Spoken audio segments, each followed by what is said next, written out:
You're listening to the HawgBeat Hour with Andrew Hutchinson, Alex Trader, and Mason Choate on ESPN Arkansas on HitThatLine.com. Now, here's your host, Mason Choate. Welcome to the HawgBeat Hour. I'm your host, Mason Choate, joined, as always, by managing editor of HawgBeat.com, Andrew Hutchinson, and recruiting expert at HawgBeat.com, Alex Trader. Guys, it's been forever since we've been together on this podcast. Basically, what happened was we record on Thursdays, and the past two Thursdays, Arkansas has played a basketball game in the NCAA tournament. So it wouldn't make sense to record and say nothing about the game that would have happened by the time you listen to the podcast. So we decided to just not do it anyways. But we're back, and I guess we just got to talk about this basketball season. What a season. I don't think any of us were expecting Elite Eight. I mean, I know that Hutch was not expecting Elite Eight because he said on this podcast that the team might not even make the tournament. So, Hutch, I'll just let you go first and talk about what you thought of Arkansas's run to the Elite Eight. Well, let me just say that before the season, I thought that another run in the NCAA tournament was certainly possible. I fully expected them to make the NCAA tournament. I thought that if they could just make it to the second weekend, that would be great. And who knows what happens after that. Now, if you talked to me after the Vanderbilt game, you probably caught me in kind of a, grumpy mood, bad mood. And I was just like, man, I can't wait to watch this team play Belmont in the NIT here at Bud Walton Arena. And that's where it looked like the season was going. But, credit to Eric Musselman. They got that thing turned around. And when they got it turned around, boy, it took off. I mean, They finally put a full game together against Missouri where they beat them by 43 points or whatever it was, 44, whatever. And it was off to the races from that point. I think they won, 18 of their last 22 games or something crazy like that. Overall, that includes the loss in the SEC tournament and the loss to Duke to end their run in the NCAA tournament. So they were a really, really good team, and they lived up to the hype. It took a little bit. They had to go through some growing pains and get it all figured out with all those new pieces. But when they got it going, they were a top 10 team, in my opinion. I know the AP poll only does it at the end of the regular season. They don't come out with another poll after the NCAA tournament. Not sure why, but but you look at the Elite Eight. I mean, they're one of the final 8 teams standing, so you got to say they're a top 10 team once again after making it back to the Elite Eight. So just a tremendous season, and it was a lot of fun covering it. So if you look back to, we didn't even get the chance to talk about the NCAA tournament at all. We didn't even get to talk about the Vermont game, the New Mexico State game.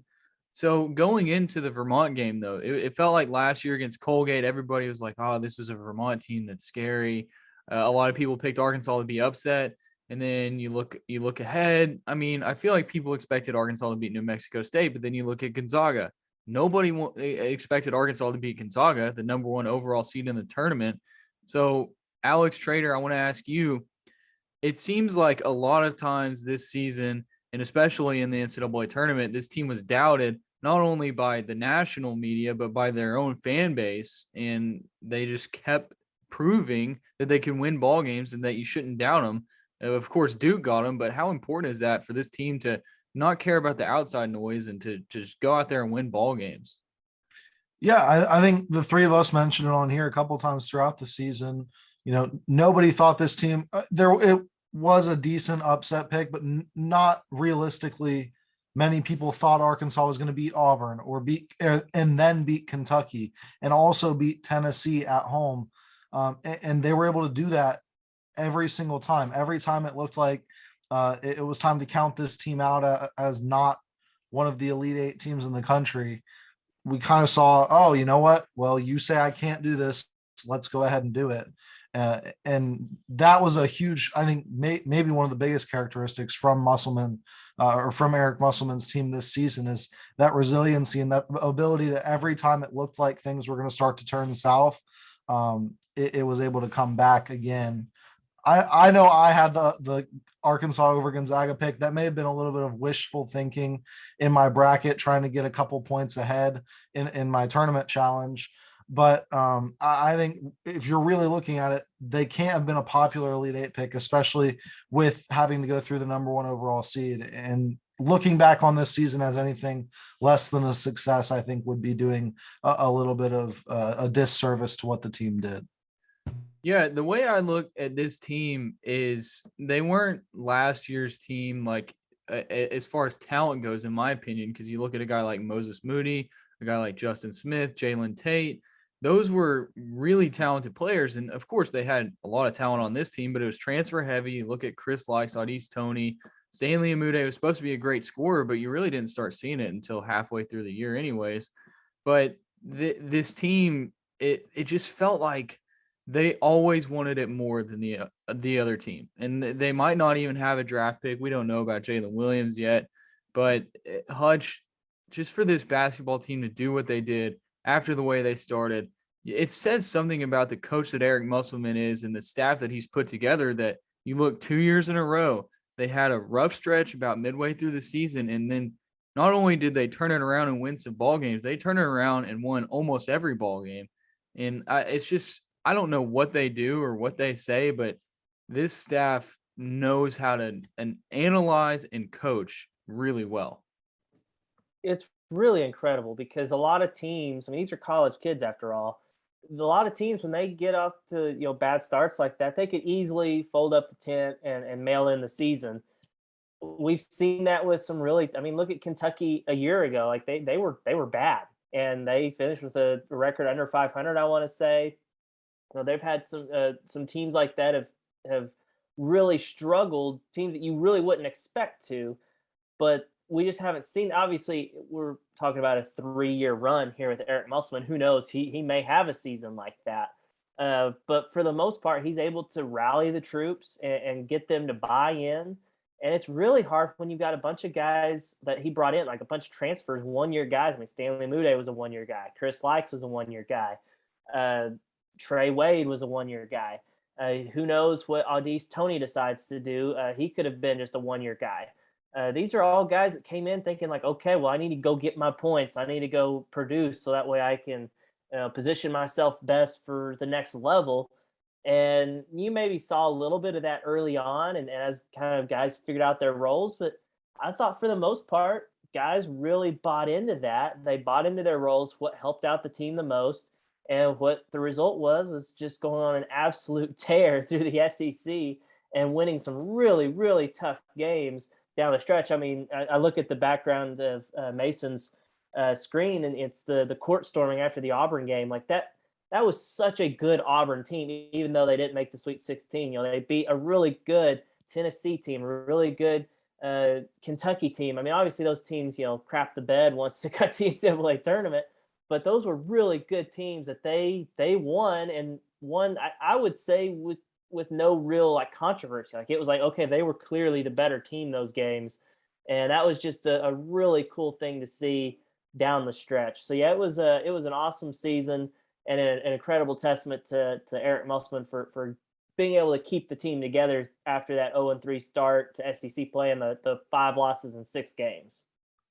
So let's just look back on the season. And you mentioned the Auburn game. I think we could all agree that was the best game of the year. Can we all agree with that? I think so. I mean, just the hype leading up to it. Arkansas wasn't quite ranked at that point, but they were playing really well. They were the number 1 team in the country. The only time you'd ever beat number 1 before that was North Carolina and Michael Jordan. And I know students were camped out, and it was just the buzz and the build leading up to it. And then for it to live up to the hype and to go to overtime, to end the way it did with Devo, his dunk after the buzzer, and just the immediate court storm. And it was one of those moments where it'll probably be on my top 10 games list for years to come. Alex, you shook your head. I'm assuming you agree. Were you at the Auburn game? I was not. That would be my only point of difference. Was I thought the Kentucky game was another one of those atmospheres where you had students lining up. I got there at 6:30 and I was still a good ways back into the line. So you had that same kind of atmosphere and a similar result with Coach Cal walking his guys off the court early. But yeah, I think like Hutch said, the Auburn game, just the way it ended, the way everything went down, that has to be number 1 for this season. Okay. I agree with both of you there. I wasn't at the Kentucky game though, so I mean, it kind of like Alex, you weren't at the Auburn game, so how do you really tell? But also, let's talk about team MVP. We've talked about this on the podcast a lot, of Jalen Williams and JD Note, who's team MVP. I think it's got to be between those two guys, unless you guys think it's somebody else, but I don't know why it would be. Hutch, I'll let you start, and then Alex, you can go after that. Man, it's such a hard question because you could ask me an hour from now and I'd have a different answer. But I guess it kind of depends on how you define team MVP. I think, man, it's so hard. Uh, I think it's JD Note, just because he was so consistent. He had I think just one game where he didn't reach double figures, and yeah, his shooting percentages weren't that great, but he did so much for you offensively on a team that really could not shoot the ball worth a flip. And the way they were able to score was a lot of the time because of him.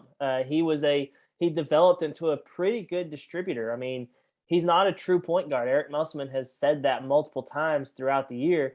He's not a true point guard, but he made some really incredible passes throughout the season and developed into that. He was so good defensively, tons of steals, just a really good defender. I thought was robbed of being on the SEC all defensive team.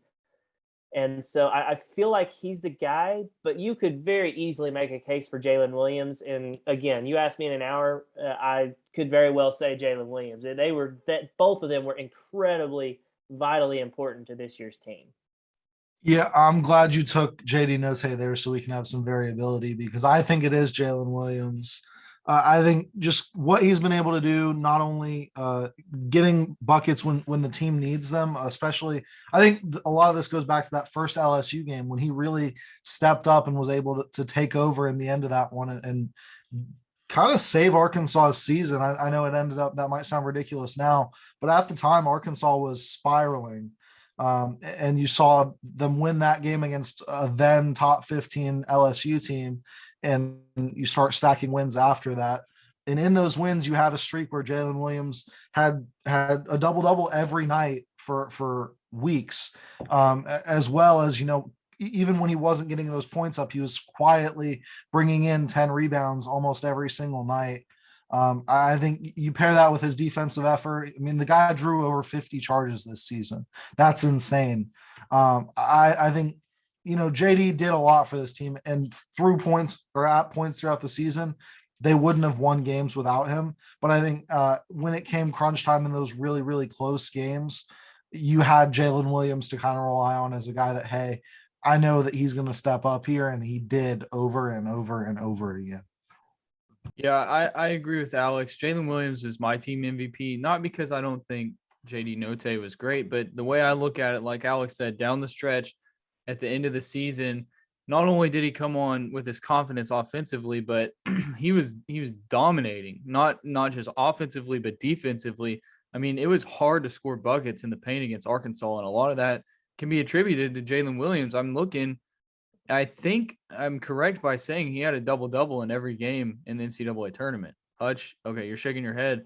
I mean, that's really good, especially when you're playing teams like Gonzaga and Duke. And Jalen Williams not only showed it in the NCAA tournament, but showed it against bigs in the SEC all year that he could compete. And that was a question that we had earlier on was, can Jalen Williams compete against bigs in the SEC? And I mean, he proved it. And people are talking about his draft stock. We don't really know yet. It's too early to tell. But, I mean, he could get drafted. And I don't know what would be holding him back. Hutch, is there anything that you could think that would be holding him back? Maybe athleticism, but he's an athletic guy. We saw him drive to the paint a lot. Yeah. So, well, first I want to throw out a quick stat. You mentioned all the double doubles Jalen Williams had in the NCAA tournament. 4 of them in 4 games. I believe I read, I think it was HawgStats, that is tied for the most, at least points, rebounds, double doubles by an Arkansas player in career NCAA games. The guy he tied is the guy named Corliss Williamson. Maybe you've heard of him. And I think the other guy that he passed along the way who had 3 is Sidney Moncrief, another guy you may have heard of. So pretty good company for Jalen Williams. As far as his draft stock, I know we'll get into this a little bit next segment, I do think he would benefit from a year coming back for another year. There's still some areas of his game that could definitely improve. I really see him being a guy that could evolve into a first round pick. I'm not sure if he's quite there yet, but I have seen a couple of draft boards kind of projections, including him like in that 27 to 30 range, like there at the tail end of that first round.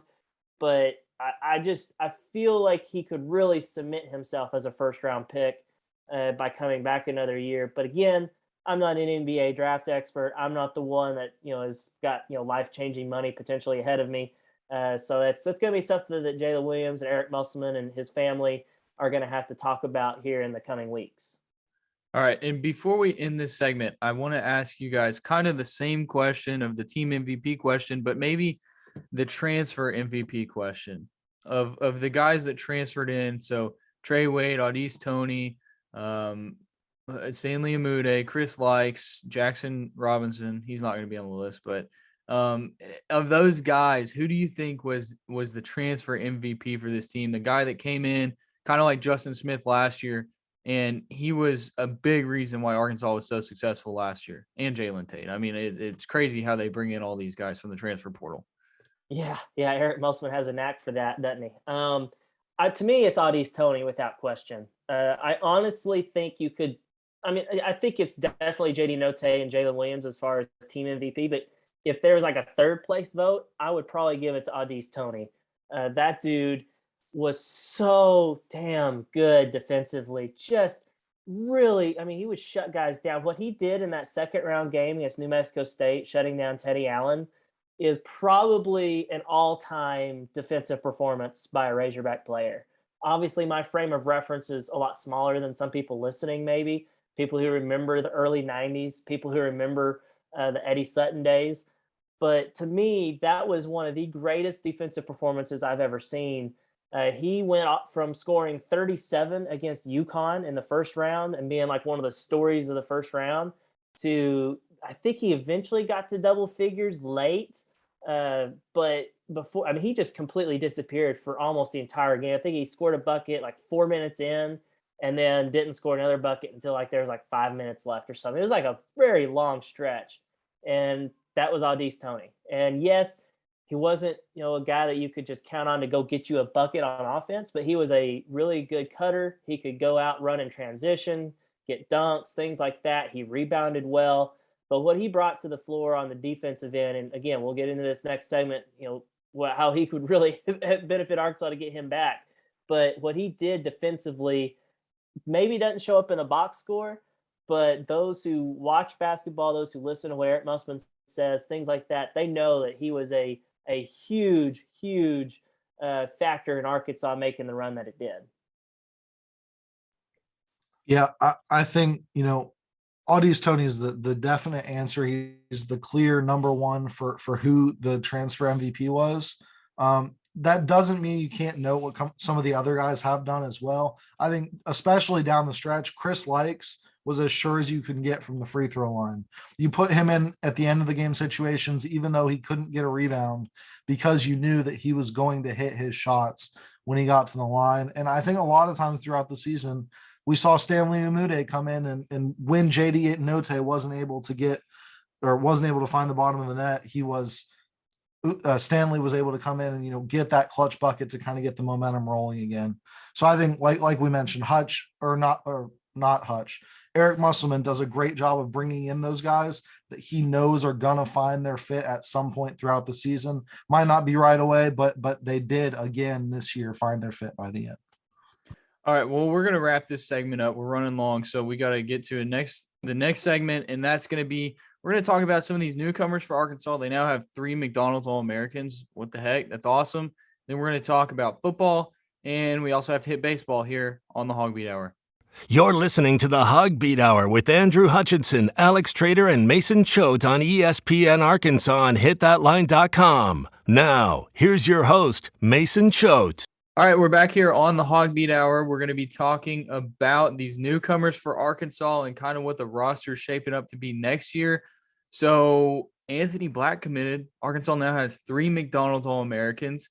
That's crazy. And then they also landed a transfer from Missouri. So Hutch, I'm going to let you take it away there. Before you start though, talk about what the roster numbers look like, because it's getting a little crowded now. We know we need to have some of these guys leave, the guys who don't have any more eligibility, but then you have the guys who do have eligibility who we're thinking are probably going to transfer out. So go ahead and take it away. Yeah, the scholarship situation, we talk about this with football all the time. It's just like a giant puzzle. You get 13 scholarships, and if you include JD Note and Audis Tony, who, as I mentioned last segment, those are guys that were seniors this past year but could come back again because of the COVID year.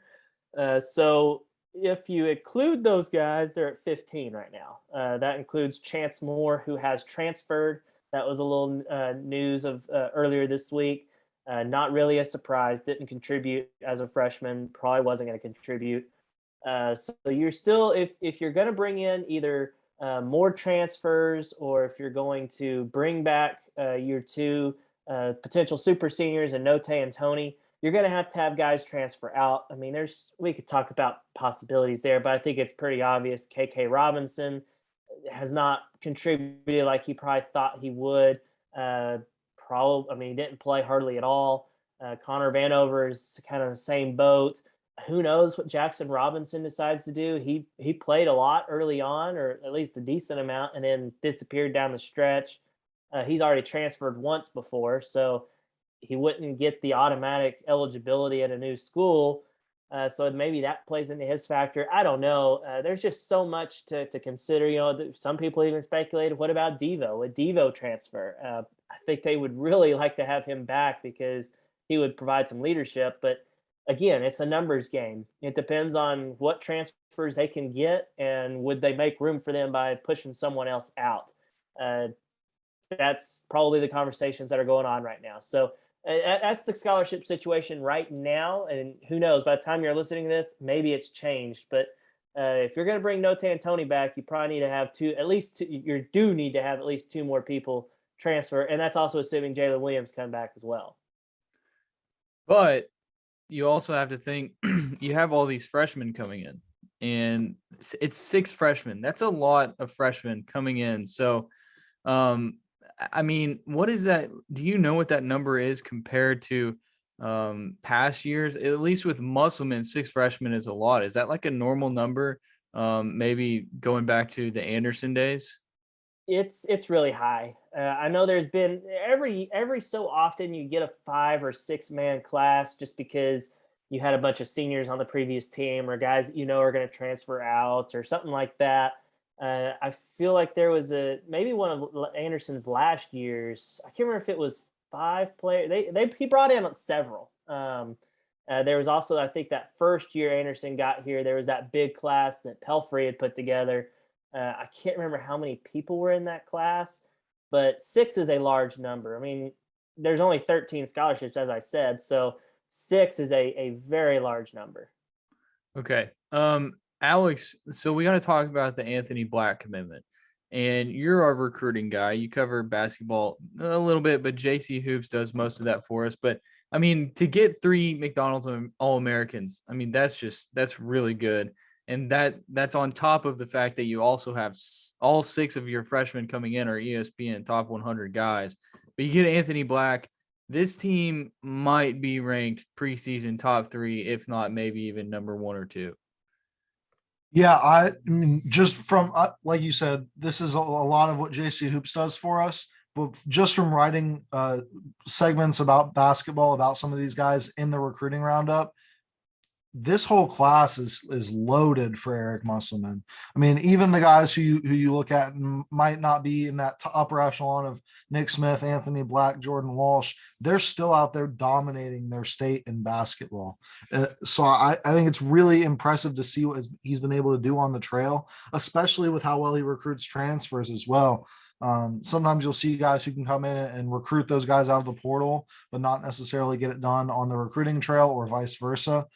Being able to do both is massive, and it's going to lead to potentially some really, really nice things for Arkansas in this next season. Okay. Hutch, if you could just give a prediction of who you think is leaving and then what you think they would get to replace those guys, what would you say?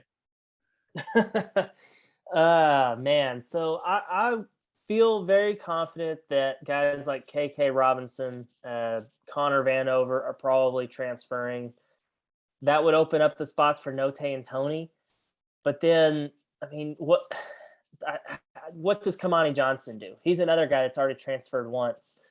So would he get a free transfer? He did have to sit out for a semester. I don't know how all that's going to work out. But I mean, Kamani Johnson, Jackson Robinson, those are kind of the guys that are in limbo right now. Are they going to come back?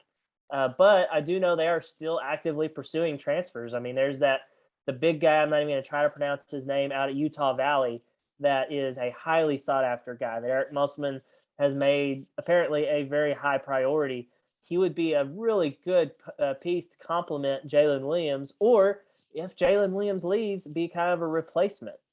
He's a guy that is really good down low in the post. He also has shown an ability this year, at least, to be able to step out and shoot the three ball. So these are kind of the things that are going on right now. There's also like backup plans. Like I know there's a few guys that Arkansas would probably, really go after hard if Audis Tony decides not to come back, because you're going to need a defensive stopper kind of guy like that. So there's just so many moving parts right now that it would be really hard to make a full-blown prediction. But some of these things are a little bit easier to predict. Like Connor Vanover, KK Robinson, I hate it because they're both in-state kids who seem to be really good teammates, seem to really love the Razorbacks, but I just don't know if they're able to compete at this level, especially the way Arkansas is recruiting right now. They would probably be relegated to the bench, and hey, go somewhere where you can play, wherever that is. So that would not surprise me to see happen over the next couple of weeks. Those guys transfer out, and then we'll kind of zero in more on other guys that they're targeting out of the portal. Plus, guys are still going in the portal every day. I mean, the Final Four is still going on right now. So there's still time for big time guys to enter the portal, and Arkansas to go after them and land them. And last thing, so we're talking about guys possibly leaving, guys that they might bring in, but let's talk about the guys that we know are coming in, and that's the freshmen. So you got the McDonald's All-Americas, Nick Smith Jr., Jordan Walsh, Anthony Black. You're expecting all those guys to be great. I'm assuming that we're going to say at least two or three, maybe all three of those guys are going to be one and dones. I mean, Nick Smith Jr. is probably going to be a one and done. Maybe Jordan Walsh. I've heard that Anthony Black is probably a one and done. Hutch, what do you think? To me, the only one that I feel like the only one that I would be like just totally shocked if he isn't a one and done is Nick Smith. I mean, because he's being talked about as a potential top 3 draft pick in next summer's NBA draft. Anthony Black, Jordan Walsh, they definitely have the capability of being one and done. I mean, they're 5-star recruits for a reason. Although Anthony Black currently is the highest 4-star on Rivals, that's a point of contention, but I digress. Those guys have the capability. And also, are they going to be able to shine enough and kind of stand out and be the dude to be a one and done if Nick Smith is there, if Jalen Williams comes back? Who knows what JD Note decides to do? It could be difficult for them to be one and dones. But then again, you see Kentucky and Duke and those kind of programs have multiple one and dones every year. So maybe that still happens. But to me, I feel like if I had to guess, Nick Smith will be a one and done, and one of those two, I don't know which one. I'm going to wait and see how they develop, but I could see one of the other two being a one and done. And then the other guy could also come back as a second year guy and be, kind of the dude on the next year's team. I feel like before we wrap up, we do need to mention the rest of the guys in the recruiting class, and that's Darian Ford, Barry Dunning Jr., and Joseph Pinion. I've been hearing a lot about Darian Ford as of late. He was Arkansas Gatorade Player of the Year. And then you look at a guy like Barry Dunning. I mean, I believe he's 2-time Alabama Gatorade Player of the Year. Joseph Pinion, a big guy that we know can shoot the ball, great player out of Morrilton. Of those 3 guys, I'll let Alex go first on this one. Who are you most looking forward to? I think, at least for myself, I really like Darian Ford, man. Yeah, I think Darian Ford, the clips that I've seen of him are very impressive. I'm going to go Barry Dunning just because what I've seen from him, the accolades he's been able to rack up while I've been looking for stuff for that recruiting roundup. I'm really excited to see what he's able to do against those 3 McDonald's All-American guys and see if he's able to crack the rotation next season. Hutch, doesn't it feel kind of like Barry Dunning's the odd man out? Maybe he just kind of reminds me of, I'm not going to say he reminds me of Chance Moore as far as like on the basketball court, but Chance Moore is a guy that came in from Georgia and just like, maybe he just didn't fit in, or I don't really know. What do you think of Barry Dunning? It's interesting. He had a dominant senior year in high school, and as y'all mentioned, he's a 2-time Gatorade Player of the Year. So I feel like he's probably better than Chance Moore, but I don't know if he's going to have like a bigger role on this coming year's team. It's going to really depend on how he develops. With these 3 guys, I see all 3 of them kind of having limited roles as freshmen. But it would not surprise me in the slightest if one of them steps up and kind of comes out of nowhere. I mean, think back to Devo Davis in that 4-man group that first year, the first class that Eric Mossman signed. He was probably the guy that most of us thought, well, he's a solid player, but he'll probably take a little bit to develop, and a couple of years from now he'll be a really good one. And he was in the starting rotation by the end of his freshman year, totally exceeding expectations. So I would not be surprised if one of those guys is that. Could it be Pinion because of his shooting? I don't know. Could it be Barry Dunning? He was a dominant rebounder. I don't know if he'll be like that at the college level. Or is it Darian Ford, who is just an incredibly hard worker? I mean, just seeing the stuff that he does on a daily basis is really impressive. And he's an in-state kid and has been kind of on the scene for a while, and he won a ton of games. Like, I think he lost 1 game over his last 3 years in high school at Magnolia. So I would not be surprised if one of those guys works his way into like a solid role, maybe off the bench or maybe even starting, and surprise us a lot. But I feel like one of those guys will contribute as freshmen. All right, well, we're going to wrap this segment up. We got to get to some spring football action. A new person at wide receiver. We'll talk about that, and then we will talk about the baseball team as well here on the HawgBeat Hour. You're listening to the HawgBeat Hour with Andrew Hutchinson, Alex Trader, and Mason Choate on ESPN Arkansas and HitThatLine.com. Now, here's your host, Mason Choate. All right, we're back here on the HawgBeat Hour. We got to talk some football. Spring football is in session, and the biggest news is the backup quarterback, as always, is the biggest news. But Malik Hornsby, backup quarterback, is now taking reps at practice, or taking reps at wide receiver in practice per Sam Pittman.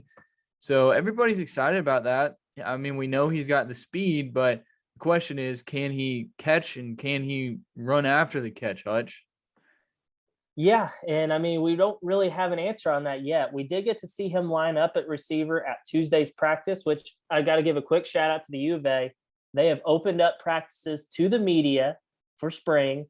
We don't get to watch Saturday scrimmage, which is kind of a bummer, but we get to watch full-length practices. And I don't think I can say this enough. Shout out to Sam Pittman. Shout out to the U of A for opening that up for us. But yes, on Tuesday, we got to see Malik running at receiver. He did not, I watched him pretty close. I don't think I saw him actually run down the field on a route. Most of his stuff was motioning before the snap. There were several times where he would motion over into the backfield and KJ would motion out and, line up in the slot or something. There were times where he would kind of do just a little screen route. So he really didn't do a whole lot of running downfield in routes. So we haven't really seen how he can do that and if he could catch down the field. He did catch a little swing pass at one point, and he really showed off his quickness and speed. But again, he's in a black jersey. You can't touch the quarterbacks. Even though he's lined up at receiver, you still can't touch him. And so it's really hard to say how it's going so far. But I really like the creativity. I'm not going to lie. I think it's fantastic. He's got a lot of speed, a lot of talent. And good things happened when the ball was in his hands last year, at least running. I think he still has to develop quite a bit as a passer. But with the ball in his hand as a playmaker, he is really, really good. And I can see why the coaches are trying to come up with any way possible to get the ball in his hands in space. On the topic of wide receiver, you also have to mention Jaden Hazelwood, the transfer from Oklahoma. Alex, you said you went and saw him at practice and you were really impressed. Is this a guy that, I mean, he's not going to be Traylon Burks, but or we can at least expect him to take some of the target share that Burks had last year? Yeah, I think that's almost a definite at this point. The first only able to go to the first spring practice so far, but while I was there, he was running first with the threes, then moved up with the twos. Got a couple one-on-one reps. I believe the first rep of one-on-ones they had was him against Jalen Catalon, and that was a real battle. He had a good route, almost came away with it. Catalon came in just at the end and was able to swipe it away.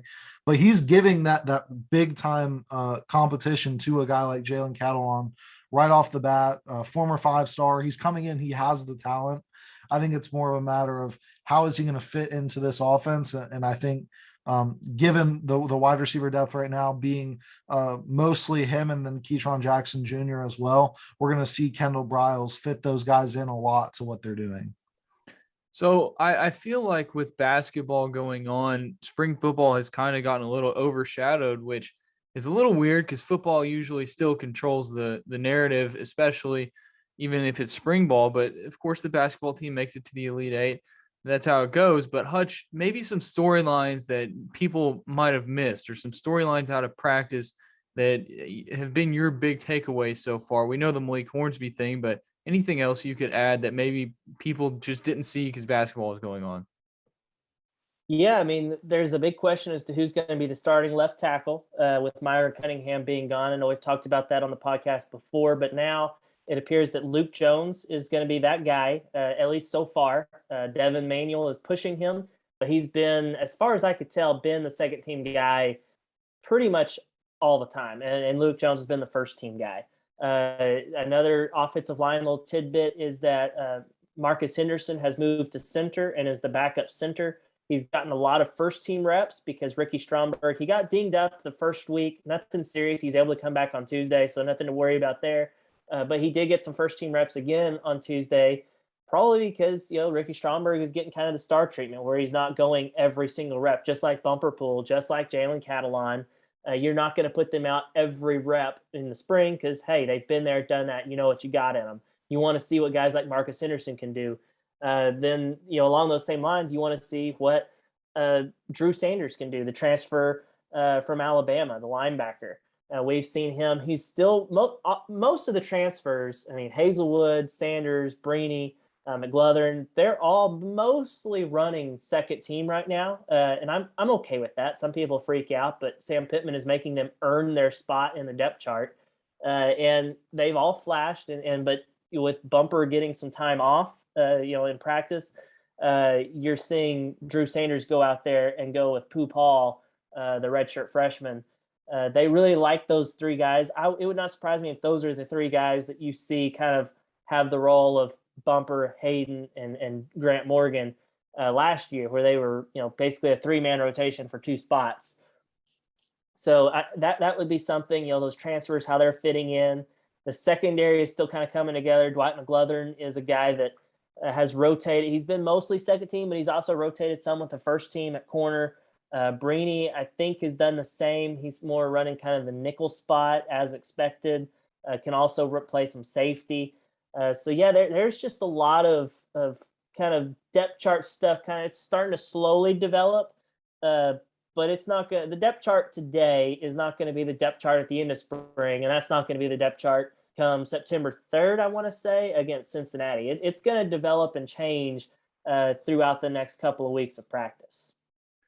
So with spring ball, as Hutch said, it's kind of just practice. There's a lot of what happens is not set in stone. But Alex, for you, maybe is there a question that you want answered about this team, or just something that you're looking at and you're saying this is something that I would like to see moving forward into the summer, and then once we get to the fall, just here out of the spring practices? I don't know if it's necessarily a question mark, but I do want to see how these wide receivers fit in, how the tight ends are going to be utilized this season, what kind of offense we're going to see from Kendall Briles. We saw last season, it was very, very run heavy. You were returning a lot of those backs. You're bringing in another really talented back in Rashad Dubinion. And you also have a very talented, and I'd argue a little bit of a deeper receiver room this season. You don't have that top end talent of Traylon Burks, we don't think, at least. But you do have a couple of guys. You have an older Keyshawn Jackson. You have Warren Thompson back, and you have a guy that was a former 5-star recruit in Jaden Hazelwood. So I think if you're able to bring that all together, could you see more of a balance between the offense, make KJ even more of a dual threat, as teams will have to account for the passing in a full capacity? I think that's going to be really what determines what kind of offense we're going to see from the Razorbacks this season. All right. And before we wrap up, Hutch, just go ahead and remind us. I don't know if you have the schedule for spring practice pulled up, but go ahead and remind us, because I feel like for the average fan or listener, they don't really know what the schedule is for practice or when the quote unquote spring game is. Yeah, so the practices now are going to be Tuesday, Thursday, Saturday of every week. For, I guess, for a 4-week stretch, this is the first of 4 straight weeks they're going to go. They had a week off for spring break, but their scrimmages are mostly going to be on Saturdays. The spring game, and I put it in air quotes now because it's not going to be a traditional spring game, because a guy named Garth Brooks is coming to do a concert on April 23rd. That would be the normal spring game, because that's the last day of spring ball. Instead, a week before that, I believe that would be April 16th. That is when they're going to have the quote unquote spring game. It's going to be an open practice. They're going to scrimmage. So you're going to get to see what you would normally see a little bit. You're going to get to see, the offense and defense going against each other, tackling to the ground, things like that. And that's when they're going to have it. I think it's going to be at least streamed, if not televised, on SEC Network, ESPN Plus. I don't know, something. There is going to be a way to watch it. We'll have that all those details on HawgBeat.com when it comes available. But yeah, it's going to be a little bit weird this year, thanks to old buddy Garth Brooks coming to have a concert. Well, I think it's cool that they're having a concert in Razorback Stadium. That's something that I think they should probably do more often. But all right, we're going to end this segment, and then we're going to talk some baseball. It is baseball season, if those of you who don't watch baseball can remember, but we're going to talk about that up next here on the HawgBeat Hour. You're listening to the HawgBeat Hour with Andrew Hutchinson, Alex Trader, and Mason Choate on ESPN Arkansas on HitThatLine.com. Now, here's your host, Mason Choate. All right, back here on the HawgBeat Hour for our last segment. We're talking baseball right now, and it's been a long time since we talked basketball, but then it's also been a long time since we talked baseball. SEC play has started. Arkansas played Kentucky and Missouri. Kentucky swept them. Missouri, what a disgusting series that was in Columbia. Their field is a joke. We talked about it on the Diamond Hawks podcast. Go listen and subscribe to that. But Hutch, I want to get your take, because you usually have strong opinions on things like this. So just Missouri's field, just tell me what you think. They are not an SEC program in baseball. I mean, simply put, that's just the way it is. Their field is a joke. They don't have any fans. I think I saw on Friday their official attendance was like 800 something. And I swear at least half of that was Arkansas fans listening to it. Like, just if you closed your eyes and just listened to the game, you would have thought it was an Arkansas home game based on like the cheers and things like that. And then you throw on the fact that they are just a terrible, terrible team. I mean, they're just, they should not have lost that Saturday game to them. They wouldn't have if their bullpen didn't just absolutely implode in the 7th inning. But that was just a horrible, horrible series of baseball games. Just ugly. They were like the bad news bears defensively. They could swing it a little bit. Their pitching was garbage. Arkansas should have probably hit them a little bit better, but we've seen the bats are kind of streaky this year, to say the least. Just a terrible team. I would be shocked if that team wins 10 SEC games this year. Yeah, no, I agree. Missouri was really bad, especially fielding. I mean, they had a couple guys that could hit the ball, but Arkansas shouldn't have lost Saturday's game, but they did. And so Arkansas still won 2 out of 3 against Missouri. That's a series victory. And then they came back home and they played Little Rock, looked really bad at first. Adamiak gives up 4 runs in the first before he can even get 3 outs. He gets pulled for Miller Plyman, and then Plyman comes in, gets the out. But you looked at it, Arkansas was down 6-0 before they put anything up on the board. And then once they put something up on the board, you look at it, and let me pull up the box score here.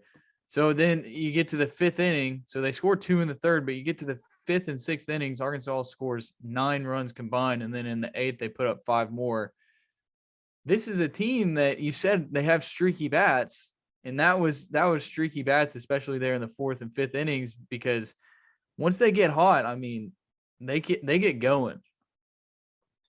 They have shown at times, like with the stretch you're talking about against Little Rock, that they are as dangerous as we thought they would be offensively. That's been a little bit of a surprise that they haven't been like that more frequently. So yeah, they do have that firepower, and if they get on a roll and the other team is starting to struggle and everything, then they can really make you pay. And to go from down 6-0 to winning 16-8, pretty impressive. That is pretty impressive. So you hope that those bats can stay hot. You know, they did have to cancel Wednesday's game because of the weather and everything. That kind of sucked, but you know, probably helps save some pitching. And if you can keep those bats hot against Mississippi State, then you could be looking at a 13th straight SEC series victory. Well, speaking of hot bats for Arkansas, Braden Webb, I mean, he's turned it around. I'd be lying if I said I expected it. I'd be lying if I said that I thought that he was going to keep getting chances. I mean, I guess I should have thought he would, because he keeps getting chances either way. But we're starting to see the Braden Webb that Dave Van Horn talked about preseason. And for a while there, we thought, what the heck was he seeing that we're not seeing? And now we're starting to see it a little bit, especially at the plate. I will say there was a play against Little Rock where Braden Webb just completely misplayed a ball in center field, and it was embarrassing. I don't know if you saw that one or not. I didn't. I heard it on the radio. The guys on the radio made it sound like it was a wicked hop. I don't know if that was the case. That's maybe generous. They did give him an error, so I was like, well, if it was a wicked hop, it shouldn't be an error. But it was an error. It was a ball that was a play that should have been made. Okay, well, and especially considering it's Braden Webb, who the reason he stayed in there so long, as you were mentioning, was because of his defense, and he is a very good defender. But hey, everyone makes an error every now and then, so it's understandable. And the way he's swinging the bat lately, you're willing to forgive it, because he has been just absolutely tearing the cover off the ball. I think he leads the team in home runs now, and this is a guy that a couple of weeks ago was 0 for 23 before he got his first hit, which just happened to be a grand slam, granted against Grambling. But that seemed to really kind of spark him and get him going. And this is a guy, as you said, this is Dave Van Horn back during the fall. I wrote a story about it. And he said that he could be a guy that has kind of a Kevin Kopps-like breakout, a guy that really struggled last year and really hasn't done it all, put it all together. It's a guy who could do that. And if he did, he would be an all SEC caliber player. And if he continues to hit like he has last couple of weeks, I see no reason why he couldn't be an all SEC caliber guy, which is just incredible to say after how miserable of a start he got off to. And we've also started to see some guys emerge out of the bullpen. Cole Ramage to start the season was the guy. I have no clue what's happened to him. I mean, he's looked pretty bad over his last few outings. But you look at a guy like Brady Tigert, he's been really good. Zebulon Vermillion finally gave up a hit and a couple runs, but he's been great as well. I think that Evan Morris, he's a guy that you not Evan Morris, Evan Taylor. Sorry, I was looking at Zach Morris's name while I was reading that. Evan Taylor's a guy that you like out of the pen as well. Hutch, who have you been most confident of Arkansas coming out of the pen? I think it's got to be Brady Tigert, right? I mean, that guy, a true freshman, coming in at the back end of games in high pressure situations. I mean, he's got 4 saves now, and I think 3 of those are in SEC play in 2 weekends. So he has been really impressive.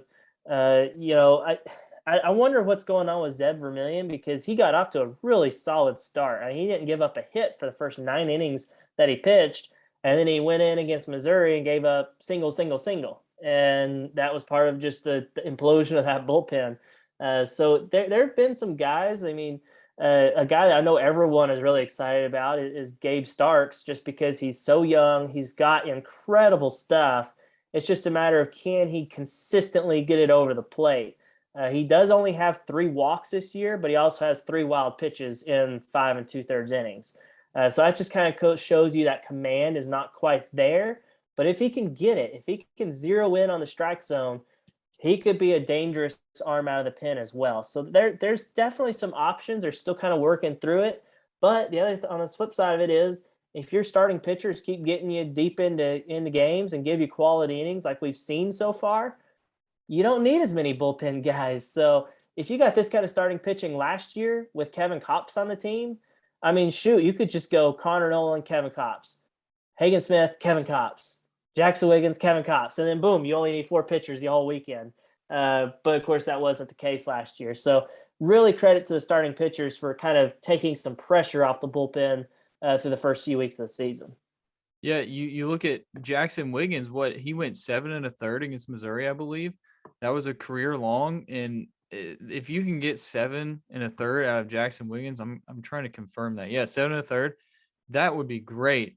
And then you bring in Brady Tigert for 1 2/3 of an inning. He gets 2 strikeouts, gives up no hits, no runs, no nothing. That's a great 1-2 punch there. And so it's looking good for Arkansas on the mound for the most part. But at the plate, if you have guys like Braden Webb who are not doing well, we're about to start seeing Jace Borfin again, as far as what we hear. That would be great to see. But also, now that Braden Webb is doing good, then you have even more of a crowded lineup. I mean, maybe because Brady Slavens is doing so bad, you don't have to worry about him. So just real quick, what do you think about that? Yeah, I mean, it sounds like Jace Borfin is coming back. You know, Dave Van Horn said that he was really close on Tuesday, had a really good batting practice. So if he can come back, then Brady Slavens better get his act in gear, because at-bats are going to be tough to come by for those outfield spots. All right. Well, we got to wrap it up. And before we do, I want to remind you that Arkansas plays defending national champion Mississippi State this weekend, Friday, Saturday, Sunday series. Mississippi State is 16-10 on the year, and I believe they have a losing record in SEC play, or they're 3-3, one of those two. Do you know off the top of your head? I think they're 3-3. I think they lost their first series and then won their second series, both 2-1. Okay. But yeah, it's been a little bit of a disappointment for Mississippi State. You got to think, I mean, Landon Sims, their ace, he got hurt, had to get Tommy John, so that stinks for them. But either way, Arkansas plays Mississippi State. Friday's game will be on national television, Hutch. It's going to be on the SEC network. So there you go. Good for you. It's going to be at 6 p.m., 6:30 Saturday, 2 p.m. on Sunday to round it out. But it's going to be an exciting series, the best home series so far for the Hogs. Yeah, I'm really looking forward to it. Defending national champs, as you said, they have been very disappointing. Almost lost to Grambling at one point this year. So that kind of tells you a little bit how big of a struggle it's been. But yeah, really looking forward to this series coming up. All right. Well, thank you, Hutch. Thank you, Alex Trader. And thank you for listening to the HawgBeat Hour.